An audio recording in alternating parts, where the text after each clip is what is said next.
Hello बच्चों, कैसे हैं आप लोग? क्या हाल चाल है? दिन दहाड़े मैं सीखो चैनल में आप सभी लोगों का स्वागत है। इतने समय बच्चों, बोर्ड का माहौल बना हुआ है।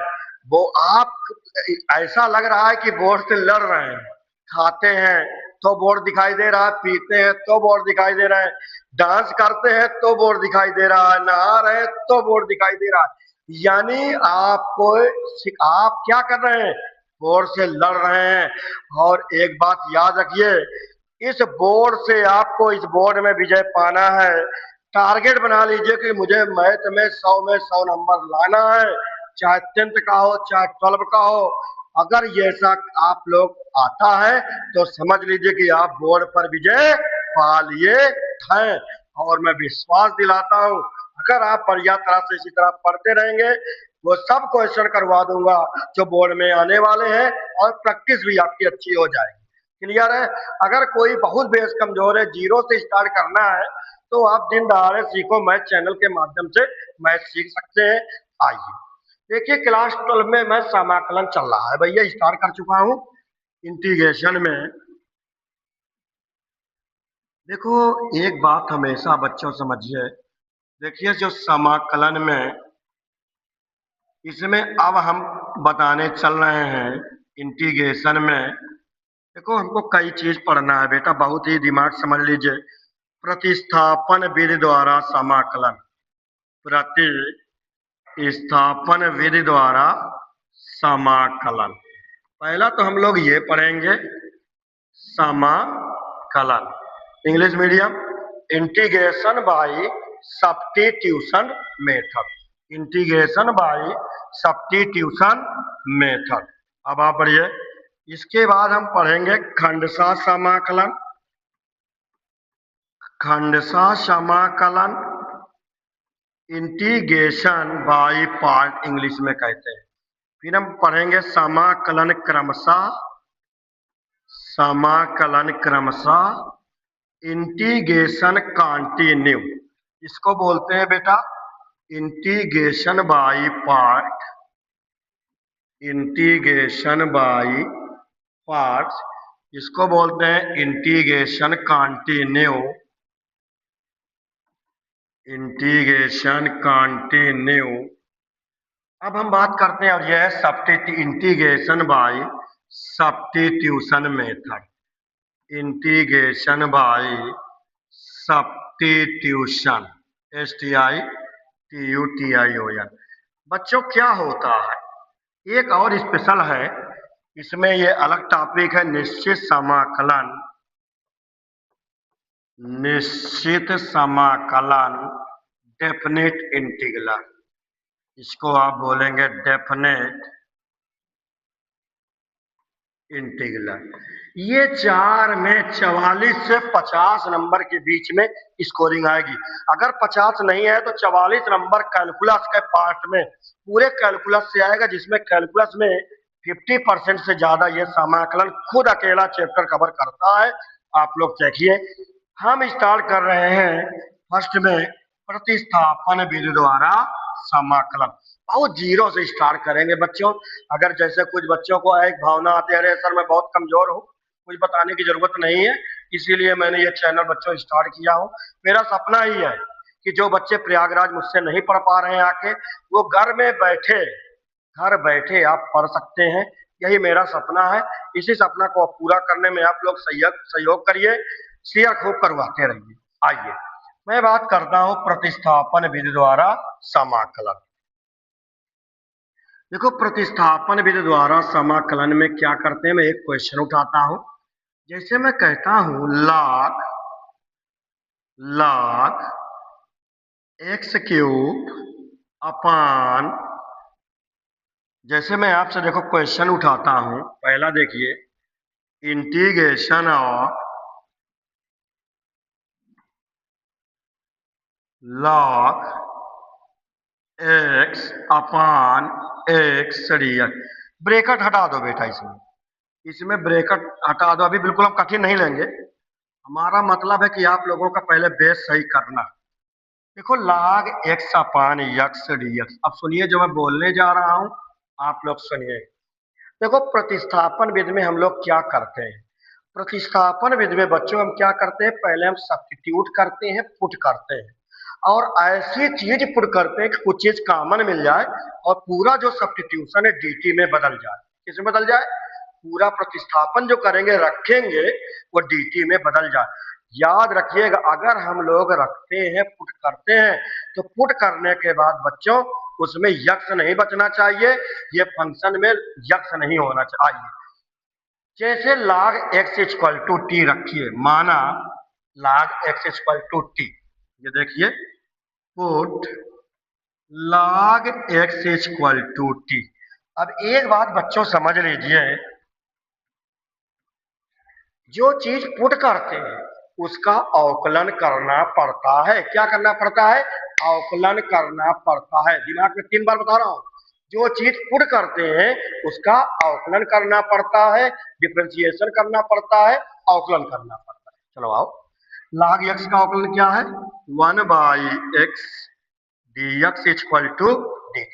अब देखो log x का अवकलन डिफरेंशिएशन 1/x है, फिर यहाँ dx लिख लीजिए, dt रख लीजिए, या x को क्या किए हैं, t के सापेक्ष अवकलन किए हैं, तो dt उधर चला गया, चाहे जैसे समझ लीजिए। अब चलिए, इसमें बेटा क्या है, ये देखो 1/x, ये देखिए इसको 1 मान सकते हैं, कोई बात तो नहीं है। देखिए 1/x dx, ये बेटा log x को बेटा हमने t रख दिया है, और 1/x dx को क्या लिख दिए हैं, dt रख दिए हैं। बेटा t की पावर 1 का इंटीग्रेशन क्या है, t²/2, 1 + 1 जोड़ दीजिए। अब t क्या पुट किए हैं, क्या रखे हैं, log x, इसमें रख दीजिए log x का होल स्क्वायर/2 प्लस c। ये मेरे बच्चों आंसर हो जाए। समझ में आया बाबू? कोई दिक्कत इसमें है? देखो, अब बाबू हम बात करते हैं क्वेश्चन 2 के बारे में। अभी हम बिल्कुल सिंपल क्वेश्चन उठाएंगे। जैसे मैं आपसे कहता हूं log 1 + x की पावर 4 अपान 1 + x की पावर 4 इंटू x³ dx। ये देखो बेटा, ये आपका क्वेश्चन आ चुका है। अब इसमें देखो थोड़ा अच्छा है, एक बार रिपीटेड क्वेश्चन है इसीलिए उठा लिए हैं, ये रिपीटेड क्वेश्चन है इसीलिए उठा लिए हैं। अब देखिए क्या क्वेश्चन कहता है, x³, देखो x³ log 1 + x की पावर 4 अपान 1 + x की पावर। अब क्या करते हैं बच्चों, अब आप अपना दिमाग लगाइए कि हम क्या पुट कर दें कि पूरा क्वेश्चन सॉल्व। अभी आप पूरा उठा लीजिए, log पुट करेंगे, क्या पुट करेंगे, यही बगल में क्वेश्चन के पुट करेंगे, log 1 + x की पावर 4 इक्वल टू t। अब क्या करोगे, अवकलन करेंगे, डिफरेंशिएशन करेंगे, तो log 1/x होता है बेटा 1/x की पावर 4, 1/1 + x की पावर 4 आ गया। फिर इसका अवकलन करिए, 1 का 0 हो जाएगा बेटा, x की पावर 4 का 4x³ dx equal to dt। ये जरूर मिला दीजिए। अब आप देखिए 4x³ अपान 1 + x की power 4 dx equal to dt, x³ upon 1 + x की power 4 dx equal to dt/4। अब देखिए, थोड़ी से जब भी बेटा आप पुट करेंगे तो हमेशा एक बात याद रखेंगे, थोड़ा स्पेस छोड़ दीजिएगा। अब देखिए मैं गोला कर रहा हूं, इसको देखिए, इतने को क्या लिख सकते हैं, बोलो बाबू? इसको लिख सकते हैं dt/4। क्या लिख सकते हैं? देख लीजिए मैंने गोला कर दिया हूं पूरा, इसको dt/4 लिख सकते हैं, और ये log वाले को t रख लीजिए, और ये पूरा जितना बड़ा ताम झाम है, ये देखो छोटे में समझ गया, समिट गया है dt/4। ये देखिए, देखिए ये देखो, ये पूरा किसमें समिट गया है, dt/4। क्लियर हो गया? अब ये बताओ 1/4 बाहर कर लो, इंटीग्रेशन t की पावर 1 मान सकते हो, t की पावर 1 का इंटीग्रेशन हो जाएगा 1 + 1 2/2 + c। ये हुआ 4 2 जा 8 t²। t की वैल्यू बाबू कितना है बोलिए, ये दिया है log 1 प्लस एक्स की पावर 4 और ये क्या है प्लस सी आंसर। ये फिर क्या करते हैं ये बाबू आप टी की वैल्यू यहाँ पुट कर देते हैं, यही आप लोगों का क्या हो जाता है। अच्छा देखो इसमें होल स्क्वायर टी की वैल्यू तो इतना रख दिए हैं, होल स्क्वायर यहाँ होल स्क्वायर लगा दीजिए, ये आपका आंसर हो जाए। थोड़ा बड़ा है क्वेश्चन, घबराना नहीं, 2-3 बार प्रैक्टिस करना। अब देखिए मैं क्वेश्चन 3 की बात करता हूं, integration sec square 2x square plus 3dx। आगे बढ़ जाइए। अब इसका समाकलन करना है, तो हमने क्या कहा, हमने बेटा कहा कि इसमें पुट करिए। देखिए सेक स्क्वायर एक्स इस पूरे को टी पुट कर दीजिए। क्यों? अब आप कहेंगे सर आपने इसी को क्यों पुट किए हैं, बिल्कुल पूछ सकते हो। सेक स्क्वायर टी बन जाएगा tan टी, आसानी से समाकलन हो जाएगा। ये देखिए put 2x square plus 3 equal to क्या रख दिए हैं, टी रख दिए हैं। अब मैंने बार बार आपको क्या बताया हो बेटा, जो चीज पुट करते हैं उसका अवकलन करना पड़ता है, उसका डिफरेंशिएशन करना पड़ता है। ये देखो 2 जा 4, ये देखो 2 बाहर कर लो, एक्स स्क्वायर का अवकलन 2x, 3 का 3 अचर है कांस्टेंट है, अवकलन 0 होगा, dx इक्वल टू dt होगा। ये आप देखिए 4x dx equal to dt, x dx equal to क्या हो जाएगा बोलिए, dt बाई 4। इधर देख लीजिए भैया, ये आपका क्या आया। अब इसमें आप देखिए सेक स्क्वायर, ये तो पूरा टी रखे हैं, और बेटा क्या करोगे एक्स dx, इसको क्या लिखे हैं, इधर आ जाइए अंगुली मेरी देखिए, dt बाई 4, तो ये हुआ dt बाई 4। तो अब आप लोग क्या करेंगे, 1/4 अचर है बेटा बाहर कर लो, और integration sec square t dt। ये बताओ बेटा सेक स्क्वायर टी का समाकलन क्या होता है, इंटीग्रेशन tan होता है। तो ये आपका हो गया 1/4 tan टी प्लस सी। टी की वैल्यू बाबू बोलो कितना दिया हुआ है, टी की वैल्यू दिया हुआ है 2x square plus 3 plus C, ये आंसर हो गया है। क्लियर हो गया है, ओके। अब मैं बात करता हूं क्वेश्चन नंबर 4 के बारे में। कभी ऐसे लिख दे cosec square 3 minus 9x³ x square dx। तो देखो सब्स्टिट्यूशन मेथड जो प्रतिस्थापन विधि है, उसमें प्रतिस्थापन विधि में पुट करते हैं। अभी देखिएगा पुट करने के बाद यक्स नहीं बचना चाहिए, तभी सही सब्स्टिट्यूशन है, तभी सही आप पुट किए हुए। अगर यक्स बच रहा है तो समझ लेना आपका सब्स्टिट्यूशन गलत है। अब मैंने क्या कहा कि देखो 3 माइनस 9x² को टी पुट करिए। चलिए थोड़ा स्पेस दे के रखिए, माना 3 minus 9x³ equal to t. अब मैंने क्या कहा, जो चीज पुट करते हो उसको बाबू अवकलन करते हैं। चलो 3 अक्षर है, अवकलन कितना हुआ 0, 9 अक्षर है बाहर कर लो। अब आप कहेंगे सर इसमें क्यों नहीं था अवकलन 0 हुआ, डिफरेंशिएशन क्यों जी? अरे भाई 9 के साथ यक्स भी तो है, 9 के साथ वेरिएबल है, इसमें तो सिर्फ कांस्टेंट था।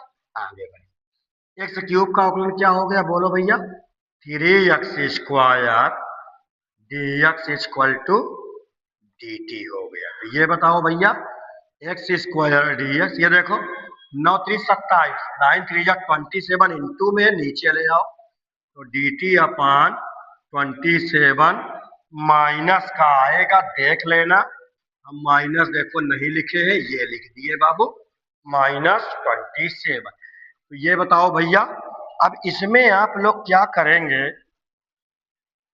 इंटीग्रेशन कोसेक स्क्वायर, ये देखो बाबू इसको मैंने क्या मान लिया हूं, टी मान लिया हूं, टी। अब ये बताओ x² dx, देखो x² dx को बोलो चिल्ला के, क्या लिख सकते हो, -dt अपान 27। ये देखो है, ये हुआ -dt/27 -1/27। बाबू आप क्या करिए, पहले निकाल लीजिए, कांस्टेंट है। Integration cosec square T d T. आप लोग क्या जानते हो, कोसेक स्क्वायर टी का इंटीग्रेशन माइनस काट टी प्लस सी होता है। माइनस माइनस प्लस 1/27 काट टी कितना है बोलिए, 3 - 9 x³ प्लस सी। ये आंसर हो जाए। क्लियर है। अब मैं बात करता हूं क्वेश्चन नंबर 5 के बारे में। देखिए क्वेश्चन 5 ये कह दिया है, इंटीग्रेशन साइन log x³ अपान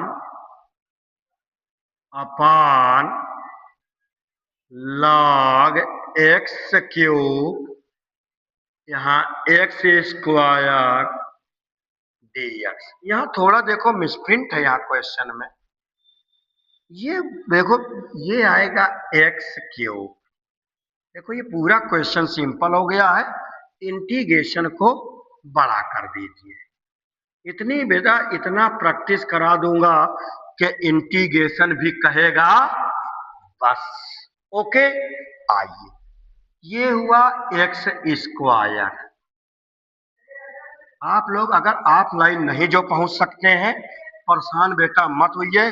जो प्रयागराज नहीं आ सकते हैं वो आप लोग परेशान मत होइए। यहाँ का मैं ऑफलाइन का क्लास आपको घर बैठे ऑनलाइन में ही फ्री दे रहा हूँ। बस शेयर करते रहिए, सबको पहुंचाइए। आइए देखो, ये देखो मैंने समझ अगला क्वेश्चन बना दिया हूँ। आपके दिमाग में देखो विचार आने लगे ना, क्या कहोगे कि सर log x³ को t पुट कर दीजिए। तो चलो भैया पुट करिए। ये देखिए पुट log x³ को t पुट कर दीजिए। अब आपका दिमाग कहाँ जाएगा, अवकलन करिए। दिमाग में बैठाओ, दिमाग को समझाओ, साले को कहो कि log x³ का अवकलन करना है। मैंने पहले ही बताया है कि log x का क्या होता है, 1/x। ये हुआ 1/x³।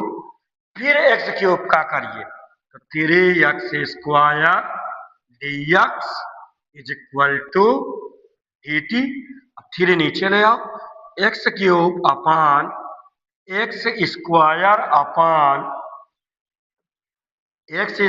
Upon x³ dx is equal to dt/3।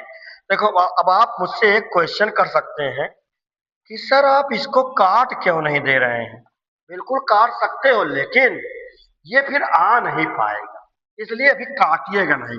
अब सुनिए, ये देखिए साइन। ये बताओ साइन, ये log x³ को बाबू t पुट कर लिए हो। अब इसको देखो मैं घेर रहा हूं, इतने को जितना मैंने घेर दिया हूं येलो कलर से, उसको क्या लिख सकते हैं, x² dx अपान x³। इसको dt/3 लिख सकते। ये बताओ पुट करने के बाद x आया, बोलो आया नहीं ना। इसका मतलब your substitution is very right, बिल्कुल सही है सब्स्टिट्यूशन। x नहीं आना चाहिए। 1/3 देखो अक्षर है, कांस्टेंट है, बाहर निकाल लो sine t d t. Sine t का इंटीग्रेशन क्या होता है, ये तो रट गया होगा, मैंने पहले क्लास में डाल दिया हूं, माइनस कास टी। टी की वैल्यू बेटा वहां से उठा के रखो, ये हुआ cos log x³ plus C answer. Clear है, कोई डाउट इसमें नहीं। अब मैं बात करता हूं क्वेश्चन 6 के बारे में। देखिए क्वेश्चन 6 ये कह दिया है कि x अपान √1 माइनस x² dx। दिमाग घूमने लगा ना, यह दिमाग बहुत ही पहुंची हुई चीज है, इसको साले को भटकने मत देना, एक ही जगह लगाना। और कहाँ लगाओगे, बोर्ड में फोकस करो, सिर्फ एक टारगेट, बोर्ड। 1.5 मन समय 1.5 मंथ है और फोकस दिमाग को सिर्फ बोर्ड में लगाना है। अपने से ज्यादा मैथ में किसी को नंबर नहीं लाने देना है, उस हिसाब से प्रैक्टिस करना पड़ेगा। हाँ, आइए अब देखो इसमें क्या करेंगे। अब तो दिमाग आ गया, इस कहेंगे आप सर 1 - x² को टी पुट कर लीजिए। आइए करिए, ये देखिए 1 - x² इक्वल टू, आकलन करिए 0 x² का 2x dx is equal to dt x dx is equal to minus, ये वाला माइनस साइन इधर गया, माइनस dt बाई, ये बेटू देखो ये हुआ x dx, ये देखो x dx को लिखेंगे माइनस dt बाई 2। अब इसमें क्या होता है बेटा, कभी भी क्वेश्चन देख के घबराइए नहीं। x dx को क्या लिखे हैं, minus dt by 2 upon root, इसको तो मैंने t पुट किया, t रख दो। तो ये देखो माइनस का 1/2 बाहर कर लीजिए, dt upon root t minus 1/2। अब देखो रूट हटाओगे पावर 1/2, घात में 1/2 लगेगा ना, घात में जो 1/2 लगेगा ऊपर ले जाओ, तो इसको आप डायरेक्ट लिखेंगे t की घाते माइनस 1/2 dt, माइनस 1/2 इसको यन मान लो, t की power minus 1/2 plus 1, minus 1/2 plus 1। बेटा वही फार्मूला लगाए x की पावर n वाला, ये देखो माइनस 1/2। अब इसको एलसीएम तो लेना आता ही है भाई, 1 में 1/2 घटाओगे प्लस का 1/2 बचेगा, ये भी 1/2 नीचे भी बचेगा प्लस c। बेटा 1/2 से 1/2 कैंसिल कर सकते हो। अब t की पावर 1/2 को बाबू रूट लग जाएगा, रूट लगेगी, और ये माइनस साइन है, माइनस रूट टी प्लस सी, यही पर मैं आंसर लिखना चाहूंगा रूट टी।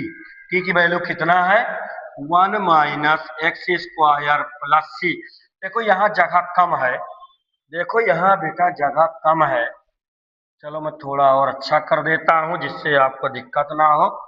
ये है रूट 1 - x² प्लस सी, यही आंसर आ जाएगा।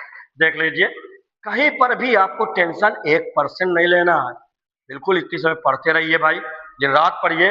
आइए क्वेश्चन 7 के बारे में बात करता हूं। देखो क्वेश्चन नंबर 7 प्रैक्टिस सेट में आप जैसे मैं कहता हूं कि ये हो जाएगा साइन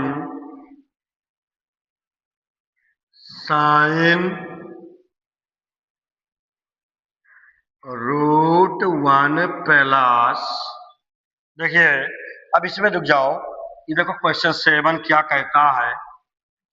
कभी कभी क्या आता है, जैसे छोटे छोटे क्वेश्चन आपको मान लो अभी कह दे कि integration root 1 - x² x dx, या इसको आप थोड़ा से इसको कर दीजिए। अब ये बताओ 1 - x², इसका इंटीग्रेशन तो ये फार्मूला ही है, क्या हो जाएगा बोलिए। आप कहेंगे sir sine inverse x plus C हो जाएगा ना। अब देखिए इसी पे मैं एक क्वेश्चन बना रहा हूं, integration cos x upon root 1 - sine square x dx। देखो ये फार्मूला मैंने याद कराया, इसी में देखिए मैंने क्वेश्चन बनाया हूं, ध्यान दीजिएगा। अब आप देखिए इस क्वेश्चन को मैंने रिकॉल करवा दिया हूं, तो चाहो तो अब इस क्वेश्चन को आप हटा दीजिए और इस क्वेश्चन को पहले 7 नंबर में कर देंगे। क्या क्वेश्चन ये कहा है, integration cos x upon root 1 - sine square x dx आ गया। हाँ इसमें बेटू क्या करिए, नीचे वाला आपका दिमाग बिल्कुल sine x equal to t कर दीजिए, पुट कर लीजिए, साइन x का क्या हो जाएगा, cos x dx equal to dt हो जाएगा। अब क्या हो जाएगा, इसको आप लोग देखेंगे, इस क्वेश्चन में आप लोग क्या करिए, बढ़िया तरह से पढ़ते रहिए, प्रैक्टिस करते रहिए। cos x dx ये तो आप लोग जानते हैं dt हो जाएगा, अपान रूट 1 - साइन x को टी पुट किए हैं 1 - टी। आपके दिमाग में एक क्वेश्चन और आया होगा कि सर आपने 1 - साइन स्क्वायर को क्यों नहीं पुट किए। अच्छी बात है, अगर 1 - साइन स्क्वायर को पुट कर दे तो इसका अवकलन करते तो 2 sin x cos x आ जाता, आप नहीं कर पाते इस क्वेश्चन को सॉल्व, इसीलिए इसको sin x को टी पुट किए। अब ये किसका फार्मूला है, साइन इनवर्स टी प्लस सी, साइन इनवर्स टी की वैल्यू क्या है, साइन एक्स प्लस सी। इनवर्स फंक्शन की डिफिनीशन क्या होती है, प्रतिलोमवर्ती फलन की डिफिनीशन, ये साइन से साइन इनवर्स कैंसिल हो जाता है, काटते नहीं है, अपने मन से कैंसिल हो जाता है। तो ये हुआ आपका एक्स प्लस सी, ये आपका आंसर आ गया है। अब देखिए आज का लास्ट क्वेश्चन आ रहा है, इसको अच्छी तरह पहले समझ लीजिए, बिल्कुल सिंपल कॉन्सेप्ट क्लियर रखिए। क्वेश्चन नंबर आप कहें जैसे इंटीग्रेशन, अब आप देखिए sec square x d x upon 3 plus ten square x, आगे बढ़ जाइए, हो गया। अब इसमें देखिए बहुत ही अच्छा दिमाग लगाना है, ये बताओ बेटा sec square x d x, 3 को क्या लिख सकते हैं, रूट 3 का whole square plus ten x का होल स्क्वायर। ए भैया रूट 3 का होल स्क्वायर 3 तो आएगा, अरे अलग से देख लो, जैसे रूट एक्स का होल स्क्वायर करते हैं तो root x into root x आता है, एक्स से तो बचता है रूट में, रूट से इंटू करते हैं। आइए इसको इरेज करिए। अब आप देखिए, अब इसमें आप लोग क्या करिए, tan x को t पुट करिए, तो ये देखिए put tan x is equal to t, differentiate करिए sec square x, tan x का डिफरेंशिएशन अवकलन क्या होता है, tan x का अवकलन सेक स्क्वायर x होता है, sec square x dx equal to dt। अब आप देखिए भैया, अब जब सेक स्क्वायर x dx को dt लिखे हैं तो ये देखो ये हुआ dt, ऊपर वाला को क्या लिख सकते हैं, dt upon root 3 square plus t square. ये फार्मूला जानते हो कौन सा लगेगा, dx, ये फार्मूला देखो मैं लिख दे रहा हूं, dx upon A square plus x square, इसका integration 1 upon A tan inverse x by A plus C, मैंने पहले क्लास में लिख दिया, ओके। तो 1 upon A root 3 tan inverse x, x कितना है t upon A root 3 plus C. ए बेटा t की वैल्यू रख लीजिए 1 upon root 3 tan inverse, t कहाँ है, tan x है, तो ये हुआ tan x upon root 3 plus C, ये आंसर हो जाएगा। अब ये tan से tan इनवर्स कैंसिल नहीं होगा, अगर और अच्छा इनवर्स बनाना हो तो और अच्छा बना लो। अब एक बात और समझ लीजिए, tan इनवर्स, अब आपका दिमाग ये लग रहा हो कि अरे सर ये बताइए आपने इसको कैंसिल क्यों नहीं किया है, तो बेटा एक बात मैं आप लोगों को लिए बता दूं, ये tan x अपॉन रूट 3 पूरे में है, अगर ये रूट 3 ना होता तो tan से tan इनवर्स मैं कैंसिल कर देता, ये आंसर हो गया है। तो इसी तरह आप लोग बेटा प्रैक्टिस करते रहेंगे, शेयर करते रहिए, शेयर करते रहेंगे, प्रैक्टिस करते रहिए, और लाइक सब्सक्राइब जरूर करते रहिए, लाइक सब्सक्राइब करिए। और आप लोगों को मैं इसी तरह पूरा बोर्ड के question, practice set, PQIS, NCERT पूरा सॉल्व करा दूंगा, क्लियर है, ओके। आज की क्लास यहीं तक रहेगी, ठीक है, okay. Thanks for watching this channel.